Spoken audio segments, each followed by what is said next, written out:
Hey guys, today we're going to be going through the new Gear Raid 4 on stage 5, which is one of the hardest ones.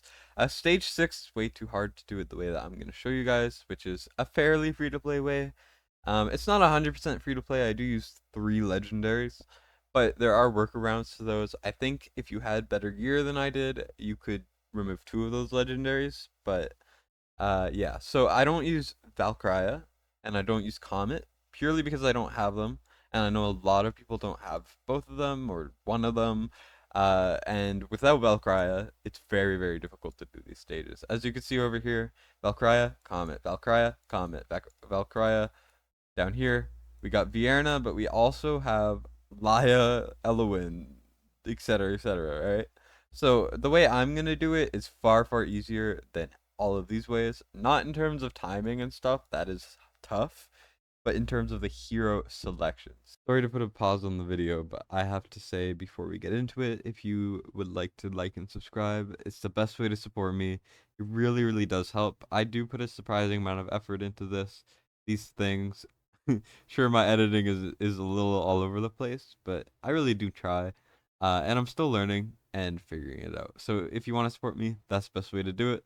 I will be streaming pretty soon. I do have to plug that. I have viewer summons on Fridays, so if you would like to sign up for those, my Discord server is down below, and you can contact me through there, or you could email me, which will also be in the description if I remember to put it. Though that's about it for that. Let's get back into the video. So here we're gonna go in, and I'm gonna explain it to you guys. So first off, this is the team.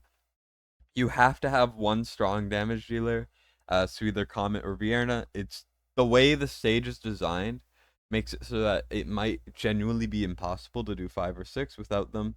Or if you have Valkyria, you can actually deal with the top and then do Iona Greed for the bottom. But I don't have Valkyria, so without a Valkyria, you need either Vierna or Comet for the stage. And if you don't, you just lose. It's how it's designed. It's a bit annoying, but this is like end game content, so this is the best I could do. Though moving on, we got Aeon. Aeon is purely for her Lord bonus. She will not be placed at all. I my original clear, maybe I'll show it at the end. I used Morrigan instead, and then I used Dolores instead of Lasir, so it was 0 anti-heal. But I figure Morrigan's too rare to include into a video, right? And then we got Vierna. She has an Ageless Wrath set, which I would recommend. Soulbound Arcana is very good, but it would mean that the beginning wave is insanely difficult. Ageless Wrath just builds up a lot faster. So that's why I have it on. You don't really need any attack speed or anything like that. You just need crit damage and attack. It could be better for sure. I know if I refine my left stuff, it'll be a lot better, but I haven't done that. And I do have a max tier of Twilight. You do need a high level one for this. Um, Although it can be lower if your Lasir is stronger. So if your Lasir is stronger and does more damage, my Lasir just has a random wisdom set on. It's not a bad wisdom set by any means, but it's not the best wisdom set ever. There's a lot of improvements that could be made. He's not max promoted, he's not max leveled. If you make these changes, he will deal more damage, which means that you don't need as much damage on your Vierna. Mine is not skilled at all, I use some dust. And he has a base tier of Twilight. So if you get him stronger, then you'll have an easier time on the bottom. But this is what worked for me. Moving on though, Iona and Greed are for the top. I have a decent Soulbound Arcana set on her, but if you actually put more attack on her, because attack is more valuable in these stages, this is just what I had on my Hex. So if you get more attack on your Iona, um, or whoever you're using for the top, then you'll have an easier time clearing it. But I'm using a Tier of Twilight as well. Pretty good stuff. You do need her A5 for the extra ultimate duration. That's very, very important. Moving on though, we got Greed. Greed also, it's very important he's A5 because A5 is one of the most impactful A5s in the game. It makes it so that every single ultimate inflicts slow. Then I have him built with just a random set. I don't think Curse is the best. Ignore this, how good this piece rolled. The rest of the gear is not insane. But yeah, so I just have a Curse set 'cause it's what I had. You could put any set on him. Soulbound Arcana is so good on him, so here I have a second Soulbound set. That'll be perfect. And then I actually have Nightmare Samsara to try to get as many alts as possible because slow is very important. Then we got Aatrox. Aatrox, I'm gonna show you guys what he's used for in a second. Uh, I made this myself, the strat with Aatrox, and I'm very proud of it. I built him with Guardian and full HP. This is just my Brokir gear, who I won't be using, just because why not? And Lunacy Visor. You just need a Lunacy Visor, and you need him to ideally live a little bit, which I will show you in a second. Next, we got Eloin. Eloin, I'm not sure if you need. I just needed a tiny bit more rage regen, but I think if you use Laurel, who I will explain in a second, then you could swap her out for like Vortex or something. But Laya or Eloin will work perfect. You just need a tiny bit more rage regen, and it just makes everything a lot easier. I have Scarab and whatever. The stats are not good on my Eloin, but it doesn't matter. She's not going to be healing many people. The person that will be healing a lot, though, is Hollow. Hollow is going to be the MVP here. I have her with high attack speed, high attack, and rage regen. You don't need it to be as good as this, but you do need Invig as well. That's very important. Ivy Fork Orb, this is practically useless. So there's so many other things you could put on. Probably Scarab is best. So yeah, just keep that in mind. And then we got Olog. I like using Olog as my tank. You just need him A1. But I like using Olog as my tank. Here's the gear. Because of this ability with the shield, the boss attacks either your last placed or attacks any tank that is placed. So as long as you have one tank on, the boss will only target them, which is why we need a tank. And then Olog, um, I just like Olog. And then this is kind of an open slot. I on my original clear, I didn't actually use that slot at all. It was kind of empty, but I figured I could put some use into Laurel, so that's why I have her. She's not really required, although if you need a different healer, because you don't have Eloin, I'm sure you could figure something out with Laurel, and just cycle through it. But that's the team. It's more free to play friendly than anything you'll probably see on this stage. At least without a Valkyria. I will have some content on stage 6 pretty soon. Though that's whale territory right there. Like really end game whale territory. Very hero specific, and this is the least hero specific team I could come up with. Uh, but yeah, so let's get into it. Alright, so at the beginning, what you want to do immediately is you want to place your Vierna. You could use Khamet too. If you're using Khamet, I would put him a little. You could place them a bit differently, but Vierna you want to place there just so that her execute has more range. And then I'd like to place Hollow right after to give her Invig, and then we do Olog to bait out the boss's hits. Because as you can see, she is exclusively targeting the tank, and I put Lasir as soon as I can. Hollow right there is gonna do God's work, healing both Greed and everyone below her. You do need her to be pretty strong, but luckily her ult makes her healing output very, very powerful.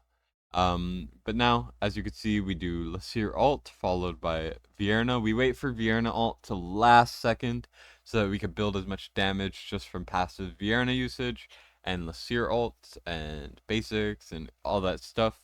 So we can actually squeeze out that little damage. With Morrigan, you could just do Dolores and Vierna, and she'll just one-shot everything with no anti-heal required. But obviously, Morrigan's not free to play friendly. And then at the top, we give Iona the Invig, and she will be very important with clearing the top. So is Greed with his slow. As you can see on the bottom, we're doing the exact same thing. We're going to be doing that every single wave, just hoping that Hollow's rage regen will be enough to keep everyone's ults up. That's partially why we have Eloin, because we need those ults up. Now we trigger Iona ult pretty soon, just because. And also I put Laurel down to give her the damage boost. I don't think it actually made a difference. Whatever. And now we get to my Aatrox strategy, which is just put him down here. When I beat this originally, I had him built for damage, and he did a tiny bit of damage. But then I realized that he kind of kept dying inconsistently, and those invisible guys went back to being invisible. If you didn't know, those invisible guys in the top right will only be visible if they're getting blocked, which and Aatrox is just there to stop them from being invisible. So we're able to kill them with Iona slash Greed. And then he's designed to die right after so that he doesn't add lifesteal to the other units and we can finish them off. On the bottom, once again, we're going to do that same strategy to kill those guys. And at the top, Aatrox should be dying pretty soon. Aatrox is really, really good as well and is like the only option to do it this way because of his fast revive time. Also, we are triggering Laurel every once in a while just to get the Iona ults up because I'm a little stressed about it at the time because this took a little bit to record. But my original clear, I didn't actually use Laurel at all. Just keep that in mind. Aeon does nothing here, so you don't even need to place her. But the main components are just trying to break it up into the bottom and into the top and dealing with those guys accordingly. For the bottom, you do need an anti-healer if you're doing it the way that I am, or you can bring someone high damage. So I think you could bring Khamet and Vierna for the bottom if you needed to, if you had no anti-healer, but it's up to you. So the anti-healers include Demi, who is probably the best one, Lasir, and then there's one more I'm not thinking of. Artemis. So Artemis for stage 6, by far the best, which I will have a video on later, because I did do it on a different account, but yeah. Though now we have finished the stage. I mean, pretty anticlimactic. I kind of got lost in thought, but I hope that this makes some sense. Basically, Greed is there to slow.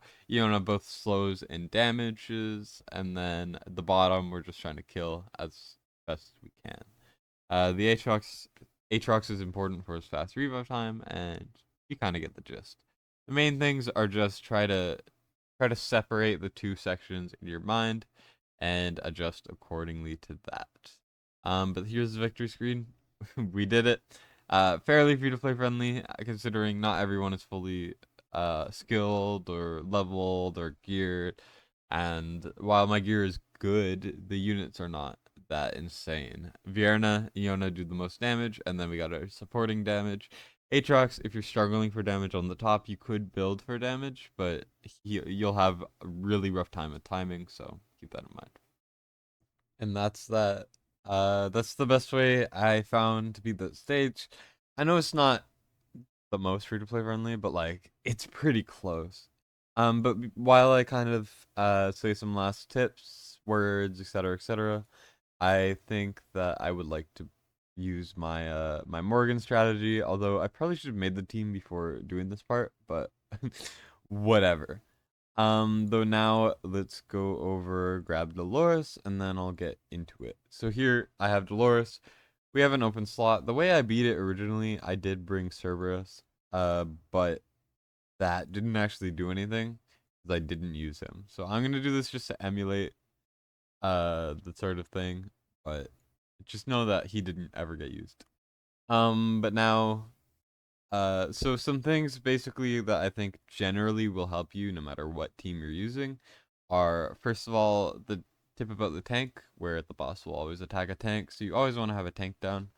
Um, you really need to build everyone with a certain amount of HP for this Crimson Moon thing, because she will deal about 18,000 on stage 5. I'm not sure how much it is on other stages, but on stage 5 she does about 18k with a single Crimson Moon, so you need to build everyone accordingly. It's why I have some HP on my Greed, and all that good stuff, purely just because it helps.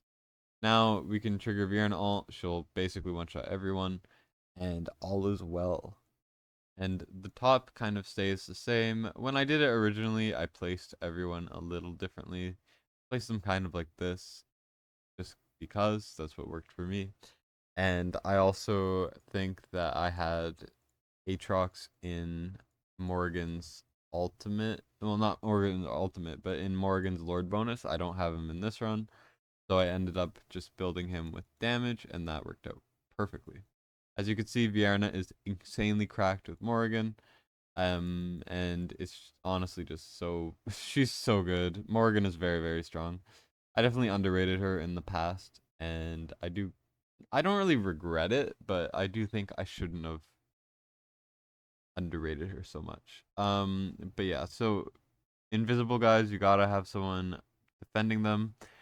But the issue is when you're getting attacked, the enemies will heal themselves. So that's kind of the main issue of the stage, which is why Aatrox is so good here. You could kind of use Aatrox in any comp if you do it similarly to this. I can't talk today. Um, you get what I'm saying. Just as long as you kind of clear each path. On the bottom, just kind of a precursor to the video I will do with Valk. You can just kind of. Also, I realize now that the bottom is struggling a little bit because Dolores is not ulting. Well, whoops. We might lose just off the bottom, but you kind of see the point that I am making here. Well, you get the idea. But anyways, so on the bottom with when you're using Valk Khamet, you just do Khamet Artemis on the bottom with 2 tanks. Ideally one with a Lord bonus, and then you do Hollow or Elowen. And on the top you do Valkyria and you do Vortex, and then you could do Dolores if you need her for stage 6. So I will have a video on that probably in the next day or two. I can't promise anything, but I'll try. The main things to just remember are the invisibility is a pain. Uh, the regen is incredibly difficult to deal with. Physical damage immunity is a little annoying, but you're never really going to need to deal with that. And the CC effects are rough. But anyways, I hope this was somewhat helpful. Just a little bit more of a low-key video while I work on other things and try to organize some other stuff. I'm working on a gear cleanse video, which I think will be very relevant. I need an excuse to gear cleanse myself. Um, so that's gonna be fun.